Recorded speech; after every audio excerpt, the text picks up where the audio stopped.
وہ آخری رسول، وہ سردار انبیاء، سب سے بلند نبیوں میں ہے جس کا مرتبہ،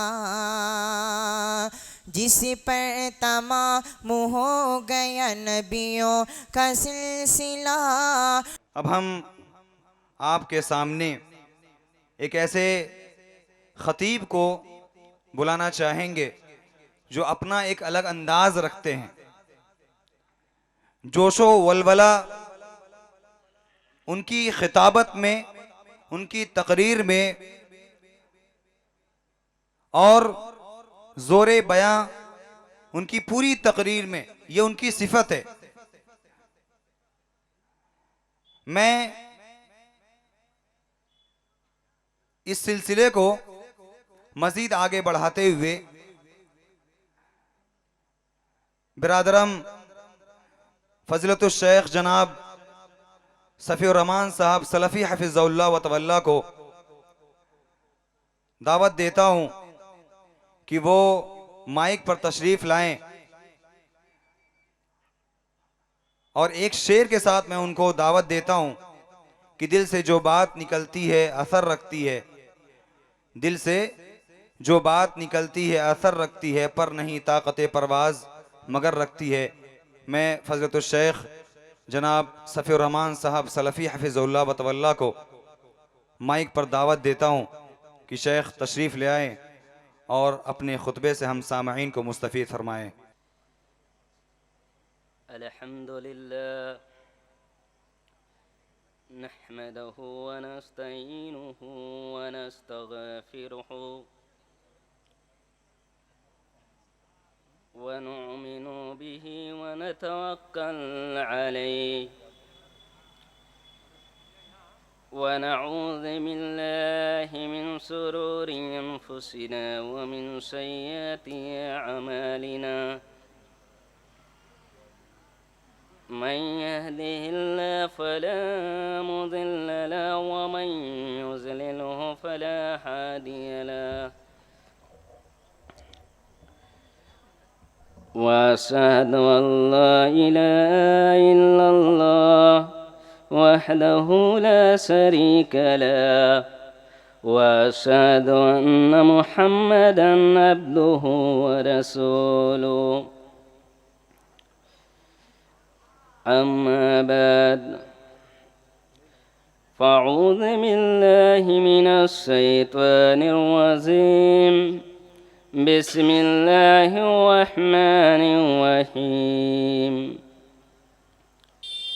قال الله تبارك وتعالى في القرآن الكريم: قل هو الذي أنشأكم وجعل لكم السمع والأبصار والأفئدة قليلا ما تشكرون. رب يسر ولا تعسر وتمم بالخير، ربي زدني علما.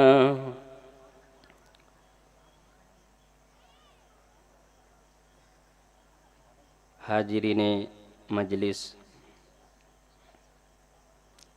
معزز سامعین کرام،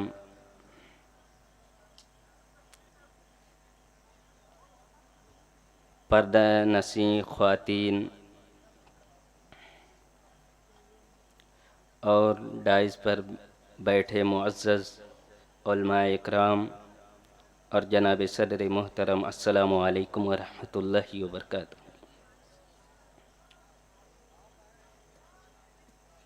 سب سے پہلے تمام طرح کی تعریفات اللہ رب العزت کے لیے ہے، جس نے ہمیں اور آپ کو اس دینی جلسے کے اندر شرکت کرنے اور قرآن و حدیث کی باتیں سماعت کرنے کی توفیق عطا فرمائی۔ اللہ رب العالمین سے دعا ہے کہ اللہ ہمیں اور آپ کو کہنے اور سننے سے زیادہ عمل کرنے کی توفیق عطا فرمائے۔ سامعین اکرام، اللہ کا فضل یہ ہے کہ ہمیں اور آپ کو بہترین سانچے میں پیدا کیا، اور اللہ رب العزت نے اس جسم کے اندر بے شمار نعمتیں رکھی ہیں، جن میں سب سے عظیم نعمت آنکھوں، نگاہوں اور نظر کی نعمت ہے، اور یہ نعمت اس قدر اہم ہے کہ اس کے بغیر زندگی محال سا نظر آتا ہے۔ اگر یہ نگاہ نہیں، یہ آنکھیں، یہ روشنی نہیں، تو پوری زندگی، پوری دنیا اس کے لیے تاریک رات کے مانند ہے۔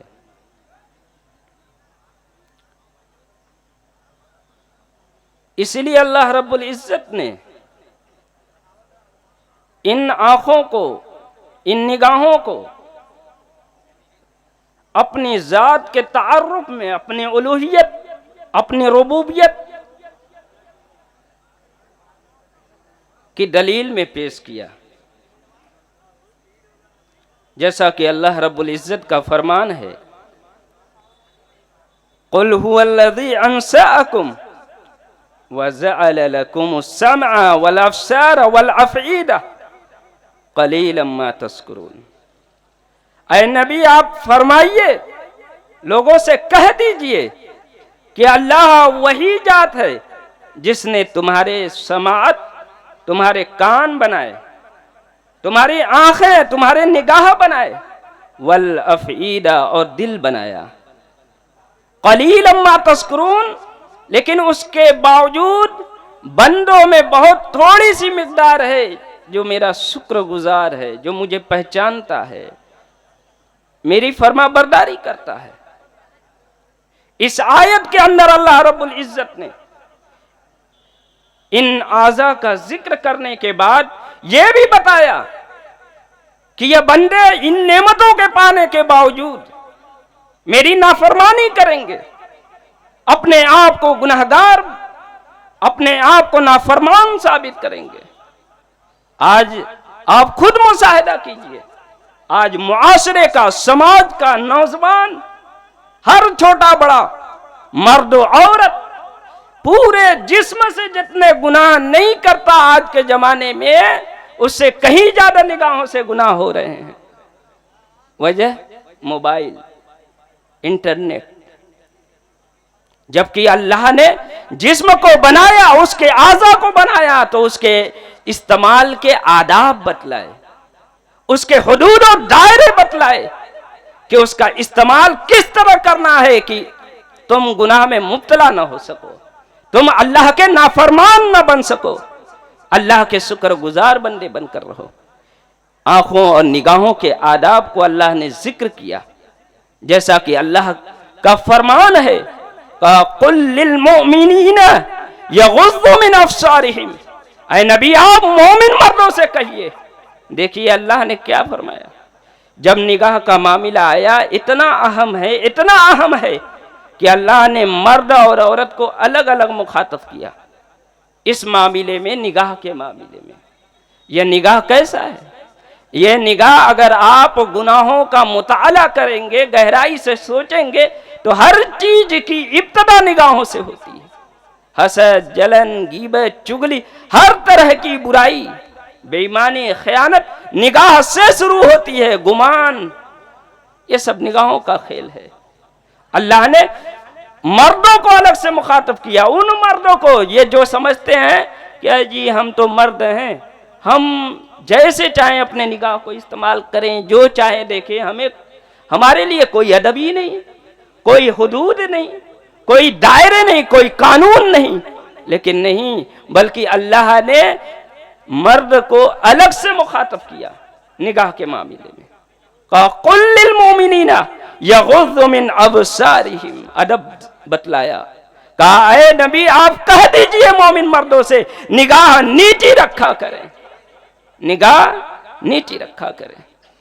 وَيَحْفَظُوا فُرُوجَهُمْ، اور کہیے اپنی حرمت کی حفاظت کریں، اپنی شرمگاہ کی حفاظت کریں، یعنی ان تمام منکرات سے اپنے آپ کو بچائیں جو انہیں زنا میں مبتلا کر دے۔ ذَلِكَ أَزْكَى لَهُمْ إِنَّ اللَّهَ خَبِيرٌ بِمَا يَصْنَعُونَ، کہا یہ ان کے لیے زیادہ پاکیزگی کا سبب ہے۔ کیا؟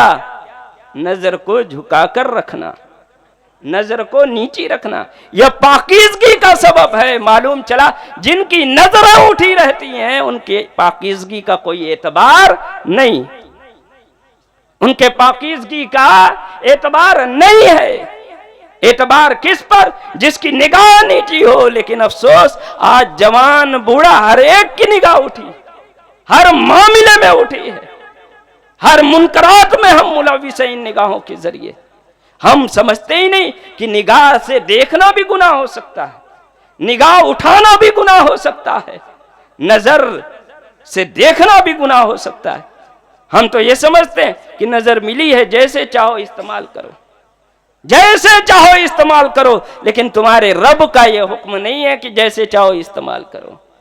اس کا ادب ذکر کیا، ضرورت نہیں نگاہ نیچی ہو، ضرورت ہو تو نگاہ اٹھے، ورنہ ضرورت نہیں ہے تو نگاہ اٹھانے کی بھی ضرورت نہیں ہے۔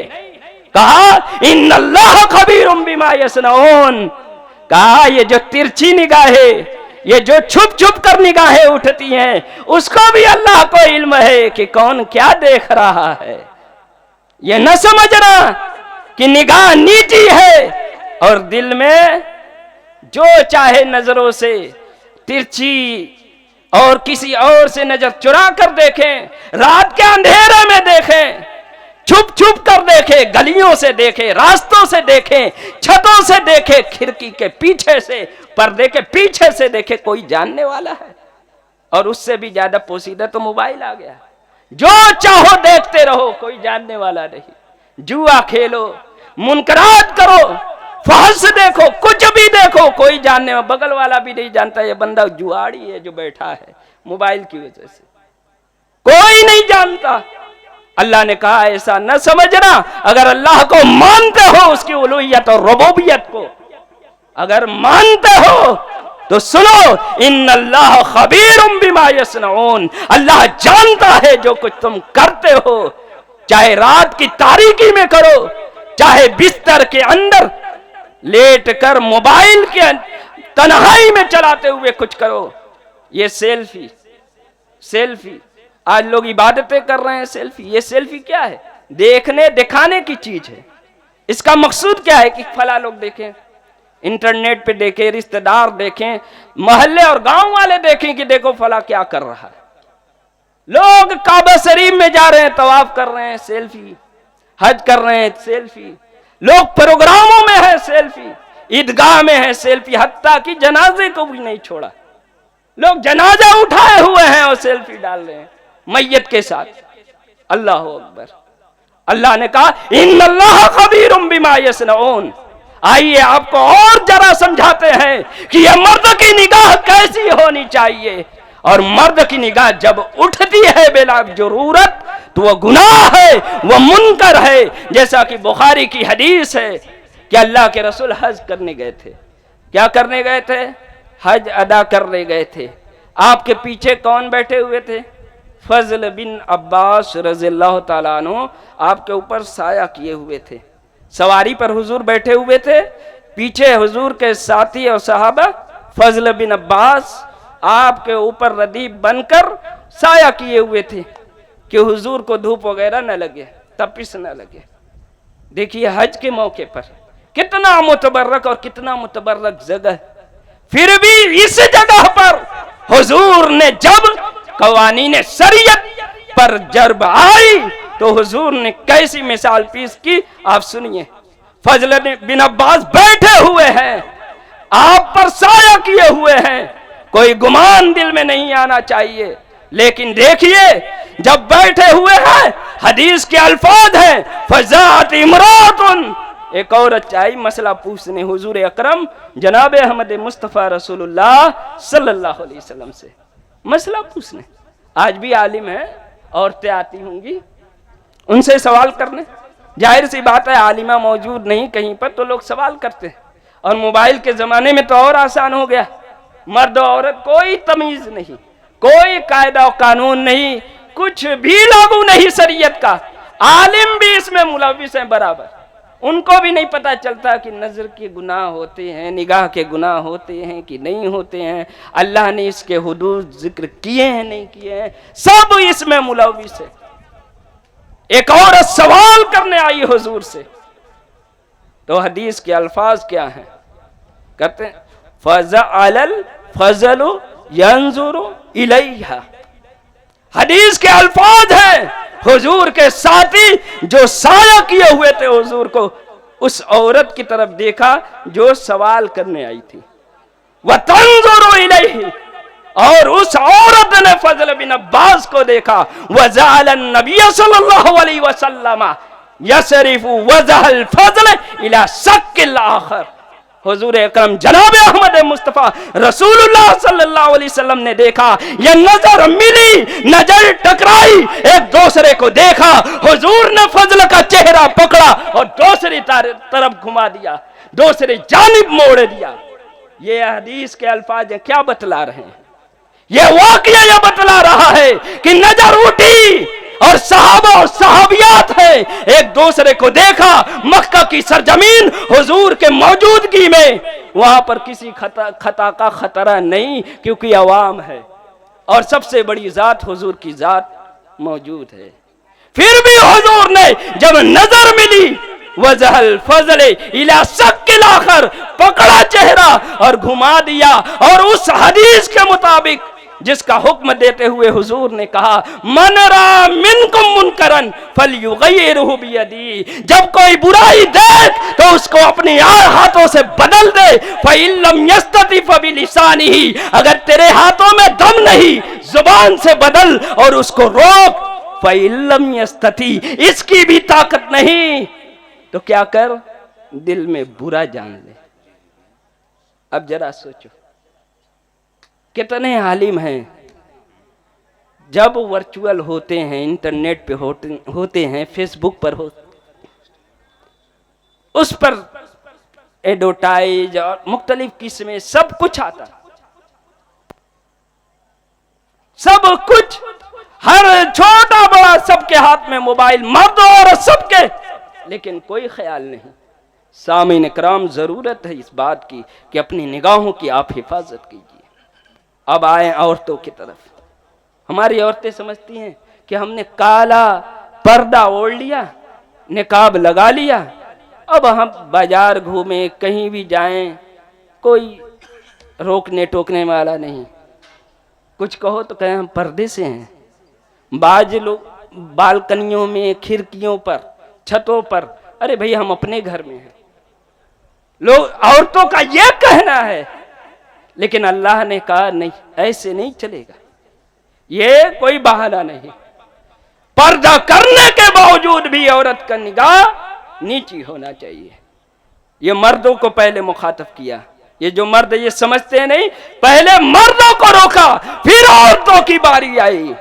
آج تو تمام قیود لگتا ہے عورتوں کے لیے ہے، لیکن عورتیں بھی پردہ کرنے کے بعد نگاہ آزاد، نگاہ آزاد ہے.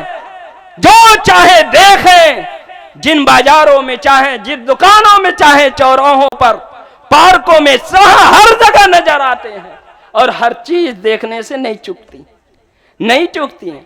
اللہ نے کیا کہا؟ قُلْ لِلْمُؤْمِنَاتِ يَغْضُضْنَ مِنْ أَبْصَارِهِنَّ. اے نبی آپ کہہ دیجئے مومن عورتوں سے. کیا عورتوں کو بھی مخاطب؟ یہ نگاہ ایسا ہے، اتنا اہم معاملہ ہے کہ آج ہم اس میں بے اعتنائی کے شکار ہیں. لیکن ضرورت اس بات کی ہے کہ اگر ہم بہتر معاشرہ چاہتے ہیں، اگر ہم یہ چاہتے ہیں تو ہمیں ہر امور میں اپنے نگاہ کے معاملوں کو سنوارنا ہوگا. اس کو دیکھنا ہوگا کہ نگاہ کہیں بھٹک تو نہیں رہی ہے، کا قل للمؤمنات یغضضن من ابصارهن، اے نبی آپ مومن عورتوں کو کہیے نگاہ نیچی رکھیں، جھکا کر رکھیں، وَيَحْفَظْنَ فُرُوجَهُنَّ، کہہ دیجئے اپنی حرمت کی حفاظت کریں، اور آگے کیا فرمایا وَلَا يُبْدِينَ زِينَتَهُنَّ، اور ان عورتوں سے کہیے اپنی زینتیں ظاہر نہ کیا کریں۔ اب ذرا بتاؤ وہ زینتیں کس کام کی جو لوگوں کو دکھانے کے کام نہ آئے؟ وہ خوبصورتی، وہ بننا، وہ سنورنا جو دکھانے کے کام نہ آئے، جو پروگرام کے کام نہ آئے، جو رشتہ داری میں کام نہ آئے، جو جلسے اور جلوس میں کام نہ آئے، جو بازاروں میں نہ کام آئے، پھر وہ سنورنا کس کام کا؟ کسی کام کا رہ جاتا ہے؟ کسی کام کا نہیں رہ جاتا۔ لیکن نہیں، اللہ نے کہا لا یبدین زینتہن، وہ بھی ظاہر نہیں کرنا ہے الا مگر جو کچھ جو ظاہر ہونے والی ہو، یعنی ضرورت بھر ہاتھ، ہتھیلی، یہ سب چیزیں، یا آنکھوں، جب آنکھوں پر پردہ ہوتا ہے، یا آنکھیں دیکھنے کی ضرورت ہے نا، پھر بھی پردہ کرنے کے بعد آنکھیں تو ظاہر ہیں۔ یہ تمام چیزیں جو ظاہر ہو جائیں، سامعین اکرام اس مسئلے کو اور سمجھنا ہے تو اس حدیث سے سمجھیے امہات المومنین کتنا بڑا مقام ہے۔ اللہ رحم کرے، کوئی گمان پیدا ہو سکتا ہے کسی کو؟ واقعہ کیا ہے، اللہ کے رسول صلی اللہ علیہ وسلم کے پاس ام سلمہ رضی اللہ تعالی عنہ اور ام میمونہ رضی اللہ تعالی عنہ موجود۔ اللہ کے رسول اپنے سارے تاجدار کے پاس ہیں، اتنے میں ایک صحابی ابن مکتوم، عبداللہ بن مکتوم، جو اندھے تھے، آنکھوں کی بینائی نہیں تھی، آپ کے مجلس میں آپ کے پاس آئے، آپ کے پاس آئے۔ اس موقع سے کیا ہوتا ہے؟ آج ہماری عورتیں یہ کہتی ہیں نا کہ ہم پردے سے ہیں، ہم تو اپنے گھر میں ہیں، ہم پردے کے پیچھے ہیں، ہم روم کی کھڑکی سے دیکھ رہے ہیں، کیا وہ تو ہمیں نہیں دیکھ رہے ہیں؟ لیکن یہ حدیث جسے امام ترمذی نے حسن اور صحیح کہا ہے، امام زبیر صاحب نے اسے حسن کہا ہے، امام البانی رحمۃ اللہ علیہ نے اسے ضعیف کہا ہے۔ یہ مسئلہ، یہ حدیث کیا ہے؟ امہات المومنین موجود ہے حضور کے پاس، اندھے صحابی آتے ہیں۔ حضور صلی اللہ علیہ وسلم نے اپنی بیوی سے کہا احتجب منہ، ان سے پردہ کرو۔ سنو آگے، ہم جتنے بہانہ بازی کرتے ہیں نا، ہم جتنے حوالے دیتے ہیں ہم عورتیں، اس کا جواب ہے اس حدیث کے اندر۔ حضور نے کہا صحابی آئے ہیں احتجب منہ، ان سے پردہ کرو۔ فقلت یا رسول اللہ، ام سلمہ کہتی ہے اے اللہ کے رسول، الیس هو اعمى، کیا یہ اندھے نہیں ہے؟ ولا یبصرون، یا ہمیں دیکھ بھی نہیں سکتے، ولا یعرفون، نہ ہمیں یہ پہچان سکتے ہیں، نہ معرفت حاصل ہو سکتی ہے۔ دو باتیں کی، یہ دونوں باتیں الگ الگ ہیں۔ کیا کہا؟ دل میں برا خیال آنے کے لیے نگاہ تو ہونی چاہیے، سامنے والا اندھا ہے، نہ دیکھ سکتا ہے، نہ پہچان سکتا ہے، نہ معرفت حاصل ہو سکتا ہے، تو پھر پردے کی ضرورت کیا ہے؟ یہ معرفت کی بات کیا ہے، یہ اندھے نہیں ہے۔ اگر اندھا ہے، معرفت ہے، تو بھی دل میں برائی آ سکتی ہے۔ اس کی مثال یہ موبائل ہے۔ لوگ فیس بک پر چیٹنگ کرتے ہیں نا، لوگ نقلی تصویریں لگا کے رکھتے ہیں، صرف تعارف ہوتا ہے، شکل دکھائی نہیں دیتا ہے، سامنے والا جانتا ہے یہ تصویر جھوٹا ہے۔ جب تعارف ہوتا ہے، معرفت ہوتا ہے، تو پھر لولو شروع ہو جاتا ہے، ایک دوسرے سے قریب آنے لگتے ہیں اس موبائل کے ذریعے۔ اسی لیے حدیث کے الفاظ ہیں لا یعرفون، یا ہم سے معرفت بھی حاصل نہیں کرتے کہ یہاں پر کوئی امہات المومنین موجود ہے، کہ کچھ ہو سکے، کوئی منکر ہو سکے، کیونکہ ان کو معرفت حاصل نہیں ہے۔ کیونکہ جس طرح اس موبائل سے مکمل معرفت ہونے کے باوجود دکھائی نہیں دیتے ہیں، لیکن لوگ منکرات میں مبتلا ہو جاتے ہیں۔ کیا ہو جاتے ہیں؟ اسی لیے حدیث میں واضح الفاظ ہیں، لا یبصرون، آنکھ نہیں ہے کہ دیکھے، ولا یعرفون، اور دل کو معرفت بھی حاصل نہیں ہے کہ کچھ ہو سکے، بات آگے بڑھ سکے یا شیطان وسوسہ ڈال سکے۔ تو حضور نے کیا جواب دیا؟ فقال رسول اللہ صلی اللہ علیہ وسلم افامیاون، کیا تم دونوں اندھی ہو؟ کیا فرمایا؟ اندھے صحابی موجود ہیں، پردے کا حکم دیا، حوالہ دیا کہ دیکھ نہیں سکتے، معرفت بھی حاصل نہیں۔ تو حضور نے کہا افامیاون، کیا تم دونوں بھی اندھی ہو؟ انتما الستما تم سرانی ہی، کیا تم دونوں کے پاس نگاہ نہیں ہے؟ کیا تم دونوں نہیں دیکھ رہی ہو؟ اس حدیث سے معلوم چلتا ہے کہ سامنے والا دیکھے نہ دیکھے، چاہے مرد و عورت ہو سامنے، کسی کو بلا ضرورت نہیں دیکھا جا سکتا جب تک شرعی ضرورت نہ ہو۔ جیسے نکاح کرنے کے مقصد سے، جیسے نکاح کرنے کا مقصد ہو تو دیکھ سکتے ہیں، یا ڈاکٹر ہیں علاج ضروری ہے تو دیکھ سکتے ہیں، یہ شرعی تو اس حدیث سے واضح ہے کہ کھڑکی کے پیچھے سے بھی اجازت، پردے کے پیچھے سے بھی اجازت نہیں ہے۔ لیکن ہماری عورتیں یہ سمجھتی ہیں کہ جب ہم پردے سے ہیں تو اب ضرورت کیا ہے، ہم تو دیکھیں، سڑک والا تو نہیں دیکھ رہا ہے۔ اسی طرح مرد بھی سمجھتا ہے کہ فلاں پردے میں ہے، وہ چل رہی ہے، ہم دیکھیں وہ تو نہیں دیکھ رہی ہے، پیچھے سے دیکھیں، بغل سے دیکھیں، کہیں سے چھپ کر دیکھیں۔ لیکن شریعت میں کوئی گنجائش نہیں، گنجائش اس لیے نہیں رکھی گئی کیونکہ منکرات اور شیطان ہمیشہ پیچھے لگے۔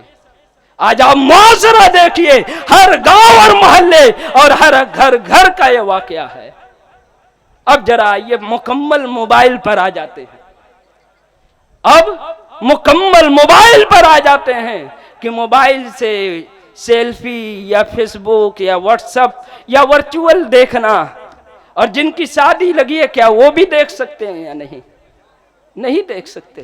لیکن افسوس ہے آج ہم کو لوگ حوالہ دیتے ہیں، فلاں عالم صاحب، فلاں حافظ صاحب، فلاں قاری صاحب کی شادی لگی ہوئی ہے، وہ اپنی محترمہ سے بات کرتے ہیں، جائز تو نہیں ہے، بلکہ اسے حضور نے زنا سے تعبیر کیا۔ یہ زنا حد نہیں ہے، اس پر حد نہیں ہے، لیکن توبہ لازم ہے، توبہ لازم ہے۔ یہ زنا ایسی زنا ہے جس پر جو ہے حد تو نہیں ہے، تو عالم اور حافظ اور ساتھ میں ہمارے نوجوان مرد و عورت سب سن لے کھن کر، فَزِنَا الْعَيْنِ النَّظْرُ، حضور نے کہا آنکھوں کی زنا یہ ہے کہ آدمی دیکھے، چاہے سامنے سے دیکھے، چاہے ورچولی دیکھے، چاہے موبائل میں سیلفی منگا کر دیکھے، چاہے ویڈیو پر دیکھے، اگرچہ اس کا خطبہ ہو چکا ہوتا ہے، اگرچہ اس کا نکاح طے ہو چکا ہو اور نکاح نہیں ہوا ہے، اسے بھی جائز نہیں ہے، اور جس کی نکاح نہیں ہے اس کی کوئی کوڑی ہی نہیں، اس کے لیے گنجائش کیا، کسی کے لیے بھی گنجائش نہیں، جب تک نکاح نہ ہوا ہو۔ اگر نکاح ہو جائے وہ حلال ہو جاتا ہے، وہ معاملہ وہ جائز ہو جاتا ہے۔ حضور نے کہا فَزِنَا الْعَيْنِ النَّظْرُ، کہا آنکھوں کی زنا ہی ہے کہ دیکھا جائے۔ تو آج سے آپ اگر نبی کے فرما بردار ہیں، اللہ کے اطاعت سیار ہیں، اور اگر اللہ کو مانتے ہیں، تو تمام مرد عورت، تمام چھوٹے اور بڑے سے گزارش ہے کہ اپنے نگاہوں کو موبائل پر خاص طور سے اپنی نگاہوں کی حفاظت کریں، اور ان تمام منکرات سے بچیے جس سے اللہ اور اس کے رسول نے منع کیا ہے۔ اور آگے فرمایا، کہیں گے مولوی صاحب ہم تو ویڈیو کالنگ اور سیلفی بھی نہیں منگاتے، بس کبھی کبھی حال چال لے لیتے ہیں، کبھی کبھی حال چال لے دیتے ہیں۔ اللہ کہ رسول نے کہا وَزِنَ اللِّسَانِ الْمَنْطِقِ، کہا زبان کی زنا یہ ہے کہ آدمی کلام کرے، گفتگو کرے، نہ محرم سے، جس سے نکاح طے ہوا ہے اس سے بھی اگر گفتگو کرتا ہے وہ زنا ہے، اس کے لیے توبہ لازم ہے۔ اور آگے ارشاد فرمایا کہ ہم بات بھی نہیں کرتے، ہم دیکھتے بھی نہیں، لیکن نکاح بھی تو نہیں ہوا ہے،